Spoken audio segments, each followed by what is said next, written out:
we're gonna do okay. We're live.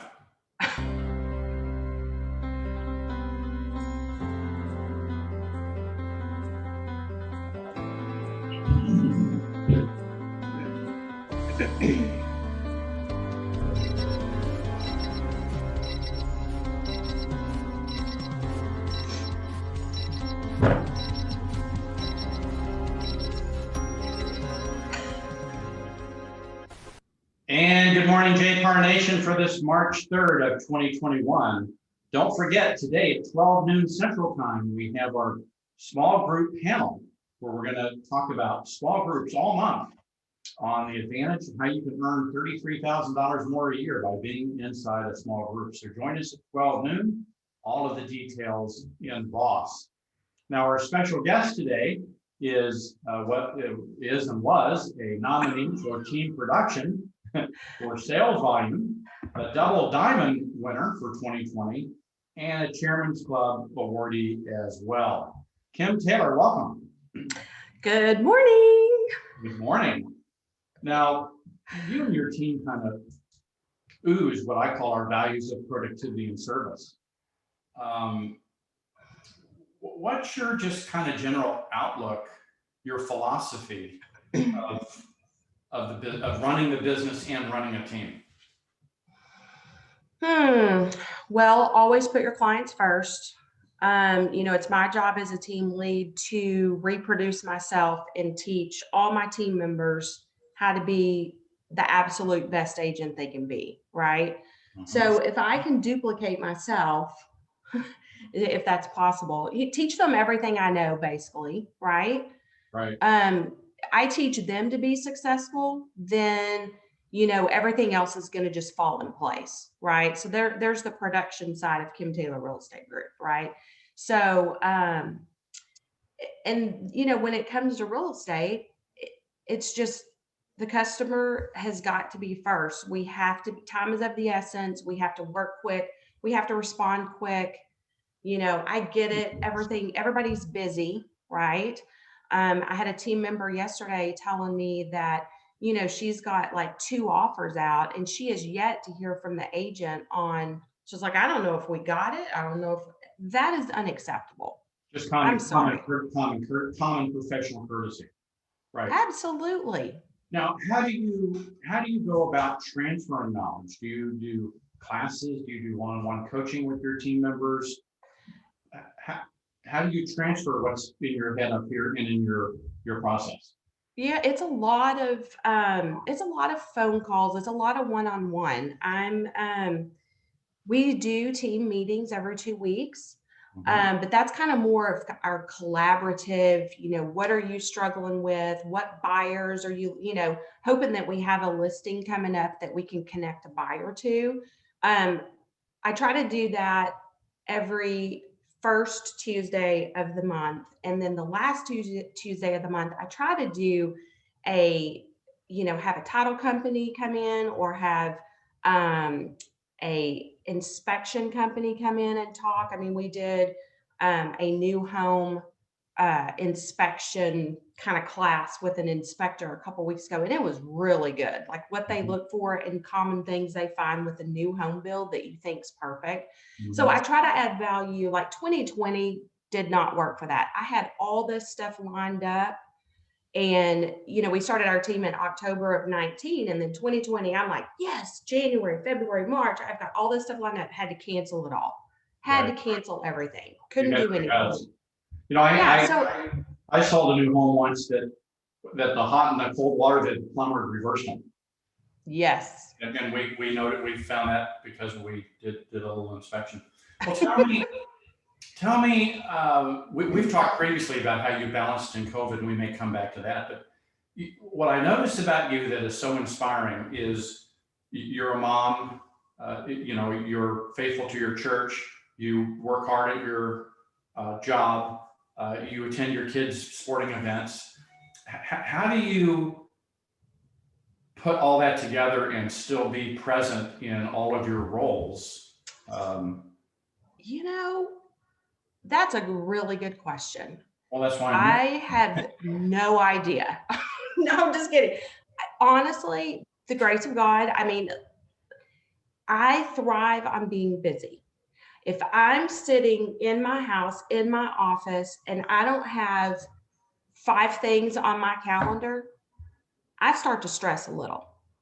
Right. I don't sit still easy. If I'm sitting here, I'm looking at things that I need to get up and fix. So I'm very task oriented, right? Now, I'm not saying I sit down every morning and I write out line by line what I'm going to do every day, but it's up here, you know. And I know a lot of people probably don't agree with that because you need to get it out and on paper. I do agree with, but you know, it's one of those things where it's like, I know every morning what I have to do that day.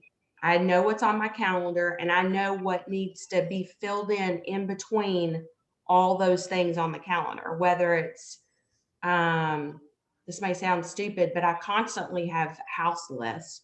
Oh, I need to change that light bulb in the entryway because it's out. Like that kind of stuff will drive me insane. Right. I've got one in my office. I need to check. Yeah, no, I can't sit here if I see that a light bulb's out. Right. So it's having that kind of drive and tenacity that really is going to thrust you forward into a business like this, especially, you know, so I thrive on spring market because it's busy, right? I like to be busy. Now I've been a little whiny this week on JPAR Nation. I'm sorry, but this week's kind of been like no other. So anyway, I hope that answered your question. We're all in a market like no other, quite frankly. But what do you keep in your office? Do you keep a couple things that are up and visual? Do you keep a sales board? Do you keep a new appointment board? I've got, I don't know if you can see over there, I've got a whiteboard that's got my production at the top, my team production at the bottom. I had it made on Etsy. I love that thing. It's got, I can't see it. Hold on, let me put my glasses on. It's got status, buyer, seller, client address, price, close date, and then notes that I need for that. I've got my daily affirmations up there that I try to say every day. You know, I do my quiet time in my room. So I've got my daily devotional that I try to do in my bedroom. Like I get up, I make my bed, I tidy up everything, I sit down, I do my quiet time, and then I come to my office. I open my email, I open Boss, I do my daily affirmations. I start just trying to get the mindset right ear to ear, you know, for the day in go mode. Now, for you and the team, are you primarily by referral? Are you primarily online lead generation or some kind of combination of both?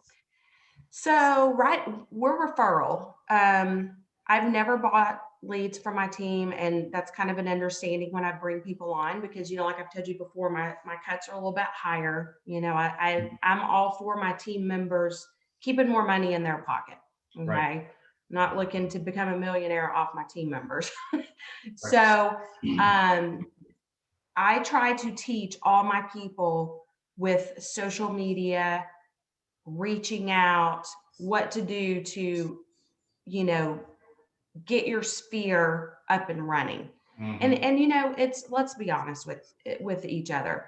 It's about social media presence, right? You can have a dead business, and if you are looking busy on Facebook, something magical happens. I don't care if you're busy or not. Look busy. Go to model homes, take videos. I've just seen it happen over and over with every team member. Well, to be doing basically a virtual open house by video every week minimum, and interviewing a local community plumber, baker, spotlight each week. And if you rotate between those two, you're going to be busy. Yeah. And then, yeah, it's kind of crazy. I've had people ask me, it's like, you mean to tell me if I just, and I'm like, call me crazy, but it works every time. I mean, it's the engagement. Yeah, it's the engagement. And as long as it's genuine and sincere engagement, it works. Now, right. Now, besides all these other things, you and the team have done some service work and volunteered during COVID and made a pretty substantial contribution to a local school district for meals. What prompted you to, make that part of your portfolio? So giving back is huge, right? I mean, as agents, I tell my team members all the time, it's like the money that goes in the KTREG account, Kim Taylor Real Estate Group account, I'm not paying my bills with it. I mean, I want to, every closing, 10% goes into that account. And with that, we tithe off that. We, give back to anybody we hear that's in need. One night I was sitting um, at dinner and I just really felt like the Lord said I needed to pay for this couple's meal. And so it's like, it was comforting to know that, I had money in my KTREG account and I was able to do that. And, and then it's just like telling the team about that next week and freeing me up to spend the money to do, we did the Santa event at Christmas. We're fixing to get ready to do a big Easter egg hunt. Now, granted, we already had all the eggs and stuff from last year that was canceled. Right. So, but just trying to give back to the community. It's like, the kids have been denied so much this year. So it was so fun to do like that Facebook Live the other day from my neighborhood and just say, the Easter Bunny is coming and making an appearance, a drive-by in all the communities in Roanoke.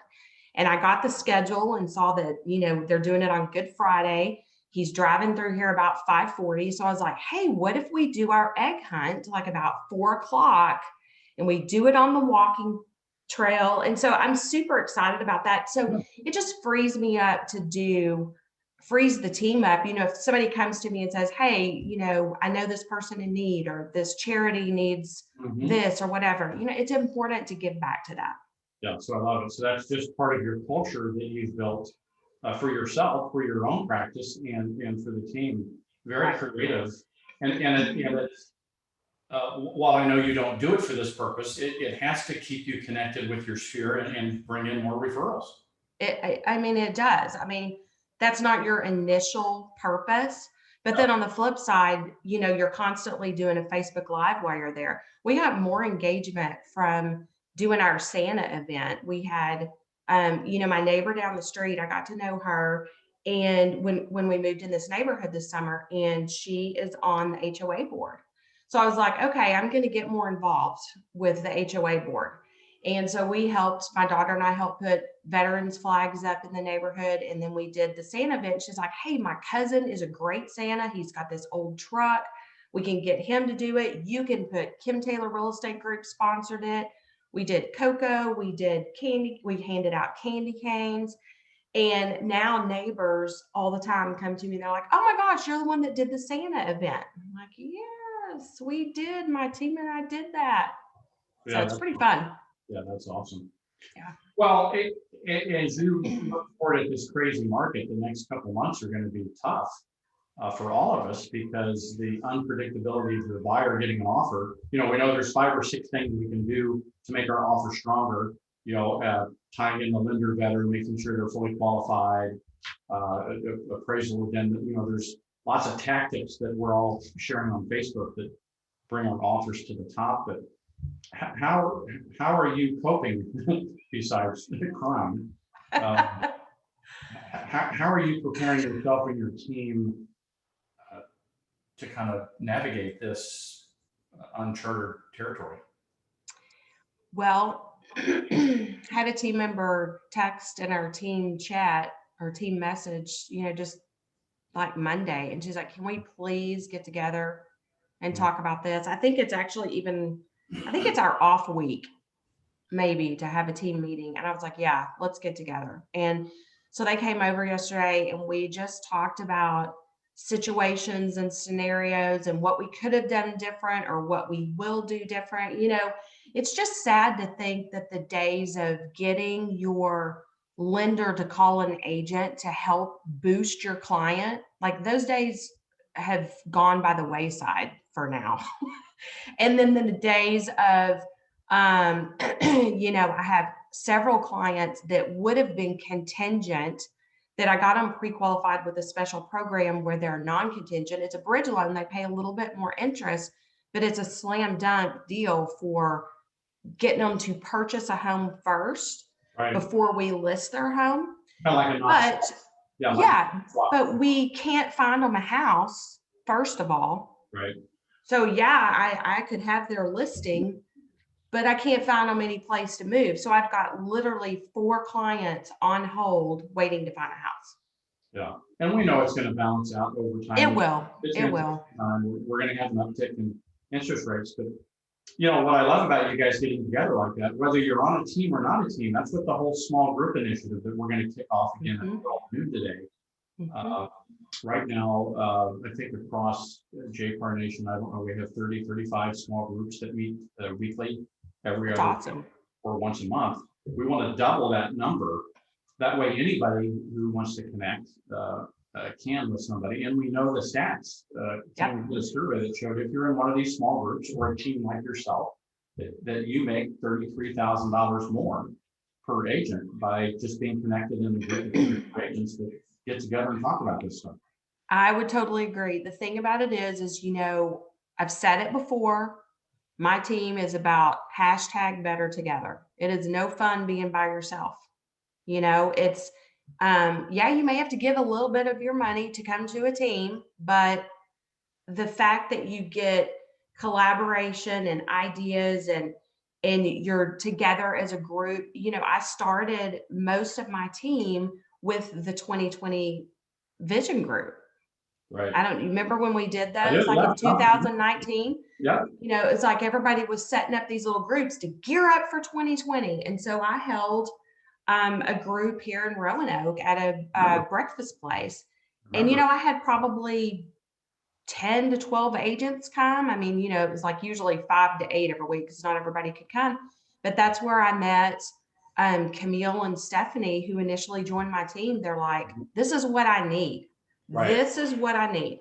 Yeah. And I had a team member just tell me that yesterday. She's like, Kim, this is why I joined your team, because I want this group interaction. I want to come and sit at your table and talk to everyone. Yeah. Well, that's kind of, in a sense, what we're re-kicking off today is, in a sense, a redo of Vision 2020. Yeah. Super smart. Yeah. People need it. People need it, especially coming off COVID. Yeah. And whether you want to be on a team where you pay a split, or whether you just want to create a small group of like-minded people, either way, we've got the options to do that. Kim, I was going to use the graphic and I changed my mind. Remember the graphic of everyone looking around the corner to the door and it said 2021? We decided not to use that graphic. Oh, that's funny. But all right, well, we so appreciate you coming and sharing. Congratulations on your CEPI's nominations and your chairman award and thank you. all of that, and more so just the balance that you're inspiring us all to achieve, not only to have a strong business, but a strong family life and a strong spiritual life and a strong community connection. And anybody can do it. I am not anything special. I am just like all of you guys. I put my pants on just like all y'all. Yeah. Well, what about are those pears? What are those? These are just leather. Come on. Okay.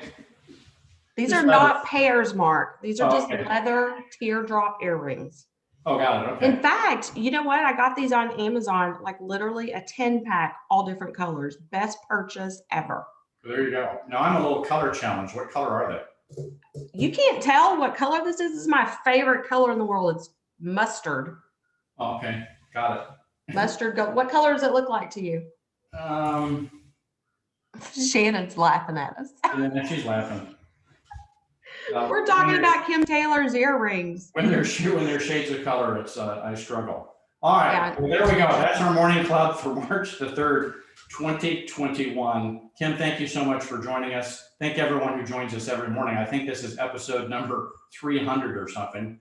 We're coming up on our year anniversary of the morning club. Love it. So that'll be exciting. All right. Well, thanks for joining us, and we'll see you in the morning. Until then, may your choices reflect your hopes. Love you guys. Take care. Bye. Bye.